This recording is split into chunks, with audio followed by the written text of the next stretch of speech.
Hai semuanya, kita habis nonton film Sehidup Semati dan ini opini kami.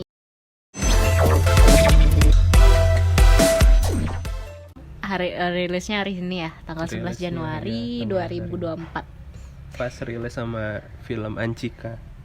Oh iya, Ancika juga Dilan. rilis hari ini ya. Tapi kita lebih memilih nonton Sehidup Semati dulu karena ada Laura Basuki. Ini film Laura Basuki yang aku tunggu di awal tahun juga sih sebenarnya. Iya.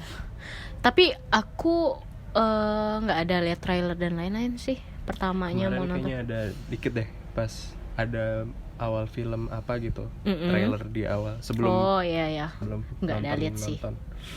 Nah jadi Nah, ini filmnya ini sih film psychological thriller gitu. Psychological thriller genrenya, tapi hampir kayak horor Indonesia gitu sih, ada bumbu-bumbu. Ada. Tapi beda, ini horor yang beda lah ya. Iya, jadi agak beda lah dikemas. Tapi memang genre utamanya memang itu psychological thriller gitu model. Jadi kalau teman-teman udah pernah nonton Sleep Call, nah itu udah hampir mirip juga kayak gitu. Laura Basuki juga kan. Oh iya. Jadi film ini disutradarai oleh Upi. Iya. Upi Afian. Memang sutradara yang biasanya nulis film-film seputar perempuan juga sih, Wahyu. Jadi banyak banget kan tema-tema perempuan di film itu juga gitu. Iya, ini banyak ngomongin tentang gimana peran perempuan dalam keluarga. Ya, jadi dalam hubungan suami istri ini kan namanya Renata sama siapa? Edwin. Nah, itu diperlihatkan di awal tuh mereka punya hubungan yang dimulai dengan pernikahan yang sangat indah gitu kan. Tapi setelah itu ternyata di balik itu pernikahan mereka tidak seindah yang dibayangkan, karena mereka ternyata hubungan pernikahannya itu toksik. Jadi ini aku baru lihat Aryo Bayu menjadi cowok yang toksik. Iya. Sama ini juga isu-isu yang diangkat di film ini juga cukup menarik ya, dimana kayak banyak narasi atau kayak kewajiban bagi perempuan, kayak kalau udah nikah harus nurut sama suami ya. Surga itu ada di suami, kalau mau dapet surga harus nurut apapun kata suami, apapun yang terjadi. Jadi di mindset perempuan yang berpikiran mempercayai hal itu kayak, oh iya bener dong, kita tuh harus apa-apa tuh nurut, apapun yang terjadi, seburuk apapun suami memperlakukan kita gitu, kita nggak boleh ngelawan dia gitu. Rumah tangga itu kan harus ada komprominya ya, maksudnya tok nggak hanya suami yang megang peran kendali everything. What do you think? Iya, tapi di sini memang kita diperlihatkan kondisi bahwa si Renata ini nggak punya power sama sekali sih. Jadi kekuatan terbesar tuh ada di sisi Edwinnya gitu. Jadi dari contoh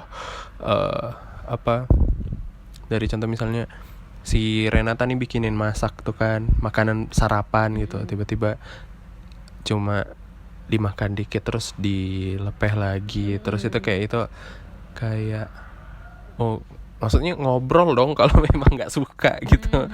Jangan cuma kayak aku nggak suka langsung terus aku pergi aja gitu. Sama ini ada nyentuh dikit soal perselingkuhan ya. Nah, aku mikirnya perselingkuhan yang dibalut secara horor beda sama film-film lain yang kalau selingkuh tuh nanti main labrak, main ini. Tapi ini dikemas secara horor, ngerti gak sih? Dikemas secara elegante. Ya, jadi memang filmnya tuh kayak dikemas. Ini sebenarnya psychological thriller gitu kan.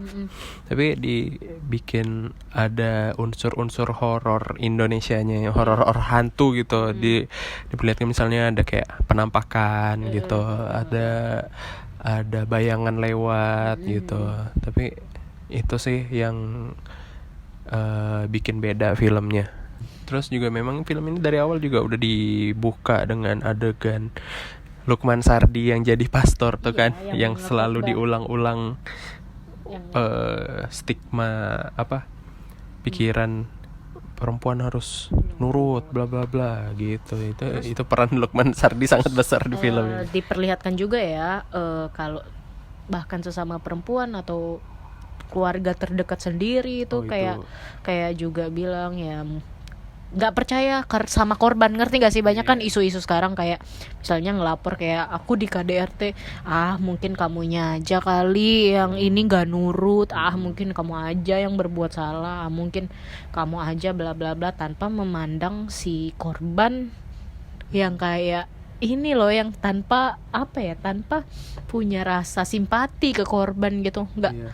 Maksudnya ketika hal yang pertama dilakukan ada simpati kepada korban kan, bukan malah menyalahkan korban. Film ini kalau kita nonton tuh kayak kita dijeburin ke dalam lautan fakta. Iya, Fakta masyarakat. Aku suka nuansa editing gambar videonya itu sih, kayak yang cocok banget gak sih sama filmnya? Iya, jadi digambarin Dapet kayak gitu, maksudnya gloomy biru iya. gitu kan. tone-nya itu oke sih menurut aku, kayak Menunjukkan gambaran kesedihan. iya. Kita tuh juga dapet, nah warna mempengaruhi guys di film gitu. Misalnya mungkin kalian pernah lihat film yang tonnya kuning apa gitu, ya gak sih? Gitu. Juga ini kalau aku bilang sinematografinya cakep banget. Cakep ya? Walaupun ya kalau kita lihat ini, kalau di sepanjang film itu kayaknya filmnya tempatnya tuh cuma ini itu aja gitu. Itu aja, tapi cara pengemasan gambarnya itu, pengambilan gambar yang misalnya sudut-sudut pas ngelihat kaca gitu. Yang pas si siapa pemeran utamanya? Laura Basuki, siapa namanya? Renata. Iya, pas Renata ngaca di WC itu ada kaca yang pecah, tapi pas di bayangannya tuh pas kena kepalanya gitu. Yang itu tuh bagus banget. Terus misalnya pas penataan gambarnya gitu, tuh sampai kita bisa buat kesimpulan, ini kenapa ditaruh di sini. Iya, itu kayak bener-bener magic gitu lah jadinya. Ada disclaimer di awal film tuh, film ini bisa nge-trigger orang-orang yang mungkin punya pengalaman KDRT di rumah. Kalau aku suka ini juga sih, aktingnya Laura Basuki di sini. Aku juga Seneng suka banget dong sih. aktingnya Asmara Asli. Abigail. Asmara Keren Abigail banget. juga bisa mencuri perhatian. Iya, Kalau yang Laura Basuki tuh benar-benar cocok kan sama karakternya si Renata itu kan. Karakter Renata tuh sama kayak apa ya, Laura Basuki tuh bisa memperlihatkan sisi lemah yang kayak ketakutan gitu kan. Ekspresi ketakutannya tuh benar-benar gitu, benar-benar meyakinkan kita. Terus meyakinkan kita yes, dia abis disiksa lah apalah. kita jadi kayak teringat film Sleep Call yang sebelumnya gitu. Jadi Iya. mungkin hampir sama lah mereka Laura Basuki performanya di sini. Tapi selain di film Sleep Call juga Laura Basuki kan termasuk pemain film dari dulu-dulu juga kan. Mostly emang aku ngelihat filmnya juga yang emang genre yang kayak gini sih, Wahyu. Iya, Laura Basuki. Jadi udah terbiasa gitu. Laura Basuki kalau di film-film yang memerankan karakter yang tertindas, itu bisa benar-benar meyakinkan banget. Bisa, gitu. Iya, terus Asmara Abigail, wah gila, keren banget. Memang kakak-kakak yang ini ya dia ya. Iya, di sini Asmara Abigail tuh memerankan ngegonjreng emang yang kayak gitu. Beberapa kali aku lihat dia menjadi memerankan karakter yang rasanya tuh power gitu kan. Dia yang ngajarin Renata, kenapa kalau jangan, emang kamu mau ditindas kayak gini terus. Satu Pokoknya lagi gitu yang gak terus. kalah seru juga Aryo Bayu. Iya sih.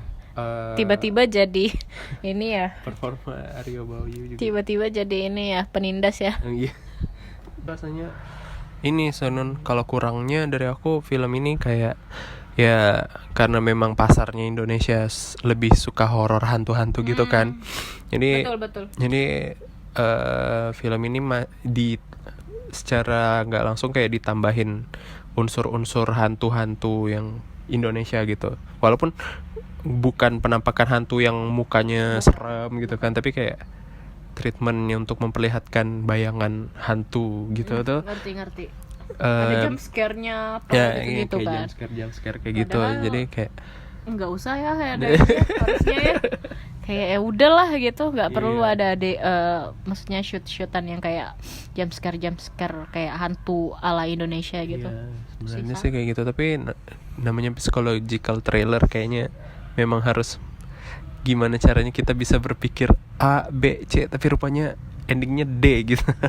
Emang ya. Itu sih. Sama sih kalau aku dari ketika horor kayak gitu tuh nggak usah lah ada gitu. Terus ditambah yang pas adegan ibu Maya tuh. Oh iya. Bagian yang dukun-dukun. Nah, itu agak mixed feeling. Ini sebenarnya kok dukun ada apa ya gitu. Ini sebenarnya ada hantu kah atau apa kah? Oh, ternyata itu nyari anaknya namanya Ana. Itu sih. Jadi kayak kita panjang sih kalau mau diceritain. Kita hampir kayak salah nangkep ini sebenarnya pengen ngusir hantu atau apa sih, ada adegan dukun gitu. Iya. Nah, mungkin apakah ini rekomen buat ditonton? Rekomen banget. Rekomen banget sih. Ini ceritanya fresh gitu sih. Jadi horor yang beda. Ini horor banget sih. Horor di kehidupan manusia yang benar-benar horor gitu. Ini gambaran gimana kehidupan rumah tangga yang penuh dengan kekerasan itu bukan satu rumah tangga yang ideal. Rating. Kalau aku 8 deh. Aku 7,5 deh. Ini good. Ini masih enak buat ditonton. Masih good banget, apalagi Laura Basuki. Kalian harus lihat acting. Iya, sama Asmara Abigail, dua orang itu memang mencuri perhatian aku. Iya. Soalnya asli aku kaget, rupanya Laura Basuki bisa sekurus itu di tampilannya di film ini. Oh iya, mungkin karena pas acting dia kayak menurunkan berat badan mungkin. Nah, mungkin segitu aja sih opini dari kita berdua soal film Sehidup Semati. Baru rilis banget, fresh banget, kalian harus ramein sih. Nah, untuk yang udah nonton bisa banget nih discuss sama kita di kolom komentar soal film Sehidup Semati. Nah, semoga film ini bisa tembus 1 juta penonton deh. Lebih lah, harusnya lebih. Biar film-film model kayak gini bisa makin banyak diproduksi. Lihat. Betul. Semoga produser di Indonesia bisa apalah, ini jadi bukti gitu kalau film-film yang kayak gini nih rupanya banyak peminatnya gitu. Betul. Dan bisa memberikan cuan gitu. Pak Yoram. Betul. Oke, see you the next video.